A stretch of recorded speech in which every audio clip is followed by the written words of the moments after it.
Hello friends, welcome to Bangera's cooking channel.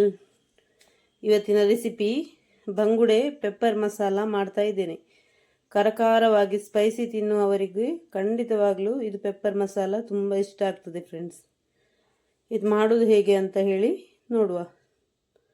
ನನ್ನ ಚಾನಲನ್ನು subscribe ಮಾಡದೆ ನೋಡ್ತಿದ್ರೆ ಸಬ್ಸ್ಕ್ರೈಬ್ ಮಾಡಿ ಫ್ರೆಂಡ್ಸ್, ಲೈಕ್ ಮಾಡಿ, ಶೇರ್ ಮಾಡಿ, ವಿಡಿಯೋವನ್ನು ಪೂರ್ತಿಯಾಗಿ ಸ್ಕಿಪ್ ಮಾಡದೆ ನೋಡಿ ಫ್ರೆಂಡ್ಸ್. ಈಗ ಹೇಗೆ ಮಾಡೋದು ಅಂತ ನೋಡುವ. ನೋಡಿ, ನಾನೊಂದು ಮೀನನ್ನು ಕಟ್ ಮಾಡಿ ಕ್ಲೀನ್ ಮಾಡಿ ಎಲ್ಲ ಇಟ್ಟಿದ್ದೇನೆ. ಬಂಗುಡೆ ಮೀನು ಒಂದು 6 ಮೀನು ತಗೊಂಡಿದ್ದೇನೆ ನಾನು. ಅದನ್ನು ಚೆನ್ನಾಗಿ ಕಟ್ ಮಾಡಿ ಕ್ಲೀನ್ ಮಾಡಿ ಎಲ್ಲ ಇಟ್ಟಿದ್ದೇನೆ. ನೋಡಿ, ಒಂದು 2 ಟೇಬಲ್ ಸ್ಪೂನಷ್ಟು ಪೆಪ್ಪರ್ ಮತ್ತು 1 ಟೇಬಲ್ ಸ್ಪೂನಷ್ಟು ಕೊರಿಯಂಡರ್ ಮತ್ತು 1 ಟೀ ಸ್ಪೂನಷ್ಟು ಇದು ಕ್ಯುಮಿನ್ ಸೀಡ್ಸ್ ಜೀರಿಗೆ ತಗೊಂಡಿದ್ದೇನೆ. ಇದನ್ನು ಮಿಕ್ಸಿಗೆ ಹಾಕ್ತಾ ಇದ್ದೇನೆ. ಇದಕ್ಕೆ ನಾನು ಒಂದು 2 ಮೀಡಿಯಮ್ ಸೈಜಿದು ಈರುಳ್ಳಿ ಮತ್ತೊಂದು 2 ಟೊಮೆಟೊ ಒಟ್ಟಿಗೆ ಹಾಕಿ ಮಿಕ್ಸಿಗೆ ಹಾಕ್ಕೊಳ್ತಾ ಇದ್ದೇನೆ. ಮೀಡಿಯಮ್ ಸೈಜಿದೊಂದು 2 ಈರುಳ್ಳಿ ಮತ್ತೊಂದು 2 ಟೊಮೆಟೊ ತಗೊಂಡಿದ್ದೇನೆ. ಇದನ್ನು ಫೈನಾಗಿ ಪೇಸ್ಟ್ ಮಾಡಿಕೊಳ್ಬೇಕು. ಒಂದು ದೊಡ್ಡ ಲಿಂಬೆ ಗಾತ್ರದಷ್ಟು ಹುಳಿ ನೋಡಿ ನಾನು ನೀರಲ್ಲಿ ಹಾಕಿ ಇಡ್ತಾ ಇದ್ದೇನೆ, ಸಾಫ್ಟ್ ಆಗಲಿ ಅಂತೇಳಿ. ಅದರಲ್ಲಿ ಬೀಜ ಕಸ ಎಲ್ಲ ಇದ್ದರೆ ತೆಗಿಬಹುದಲ್ಲ, ಅದಕ್ಕಾಗಿ ನೀರು ಮಾಡಿ ಹಾಕ್ತಾ ಇದ್ದೇನೆ. ನೋಡಿ, ಈಗ ಒಂದು ಮಣ್ಣಿನ ಪಾತ್ರೆಯಲ್ಲಿ ನಾನು ತೆಂಗಿನ ಎಣ್ಣೆ ಇಟ್ಟಿದ್ದೇನೆ. ತೆಂಗಿನ ಎಣ್ಣೆ ಮೀನಿಗೆಲ್ಲ ತೆಂಗಿನ ಎಣ್ಣೆ ಒಳ್ಳೆಯದಾಗ್ತದೆ. ನೋಡಿ, ಕರಿ ಲೀವ್ಸ್ ಸ್ವಲ್ಪ ಹಾಕ್ಕೊಂಡೆ ಮತ್ತು ಶುಂಠಿ ಮತ್ತು ಬೆಳ್ಳುಳ್ಳಿ ಚಾಪ್ ಮಾಡಿ ಹಾಕ್ಕೊಂಡಿದ್ದೇನೆ. ನೀವು ಪೇಸ್ಟ್ ಹಾಕ್ಕೊಳ್ಳೋದಕ್ಕಿಂತ ಈ ಥರ ಚಾಪ್ ಮಾಡಿ ಹಾಕ್ಕೊಂಡ್ರೆ ತುಂಬ ಒಳ್ಳೆಯದಾಗ್ತದೆ. ಫೈನಾಗಿ ಚಾಪ್ ಮಾಡಿಕೊಂಡು ಹಾಕ್ಕೊಂಡಿದ್ದೇನೆ ಶುಂಠಿ ಮತ್ತು ಬೆಳ್ಳುಳ್ಳಿ. ಚೆನ್ನಾಗಿ ತೆಂಗಿನ ಎಣ್ಣೆಯಲ್ಲಿ ಫ್ರೈ ಆಗಬೇಕಿದು. ನೋಡಿ, ಅರಿಶಿನ ಪುಡಿ ಹಾಕ್ತಾ ಇದ್ದೇನೆ. ಒಂದು ಸ್ವಲ್ಪ, ಒಂದು ಅರ್ಧ ಚಮಚದಷ್ಟು ಅರಿಶಿನ ಪುಡಿ.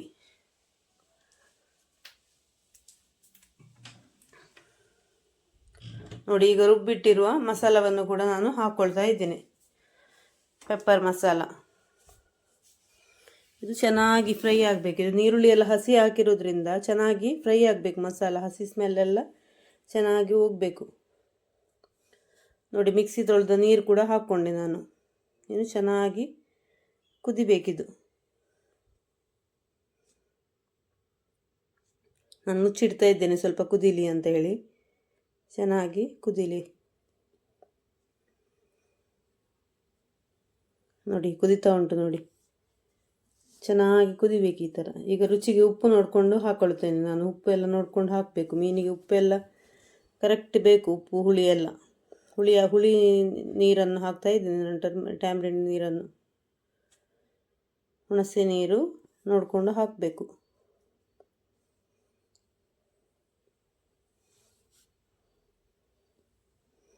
ನೋಡಿ, ಮಸಾಲ ಚೆನ್ನಾಗಿ ಕುದಿಬೇಕು. ಇದಕ್ಕೆ ನೀರೆಲ್ಲ ನೋಡಿಕೊಂಡು ಹಾಕಿ. ನೀರೆಲ್ಲ ಬೇಕಿದ್ರೆ ನಿಮಗೆ ಮಸಾಲ ಗಸಿ ಎಷ್ಟು ಇದರಲ್ಲಿ ಬೇಕು ನೋಡಿ ಹಾಕಿದರೆ ಆಯಿತು ನೀರು. ನೋಡಿ, ನಾನು ನೀರು ಹಾಕ್ಕೊಂಡು ಚೆನ್ನಾಗಿ ಕುದಿತಾ ಉಂಟು ಮಸಾಲ.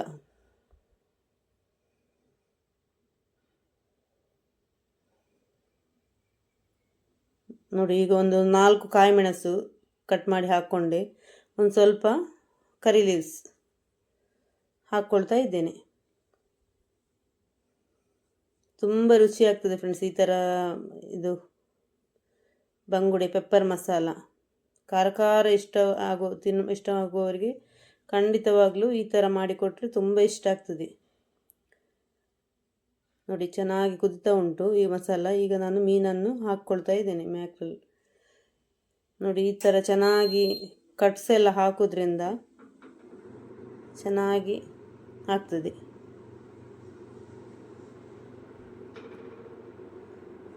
ನೋಡಿ, ಚೆನ್ನಾಗಿ ಕುದಿಬೇಕಿನ್ನು. ಮೀನು ಹಾಕಿದ ಮೇಲೆ ಕುದಿಬೇಕು ಚೆನ್ನಾಗಿ.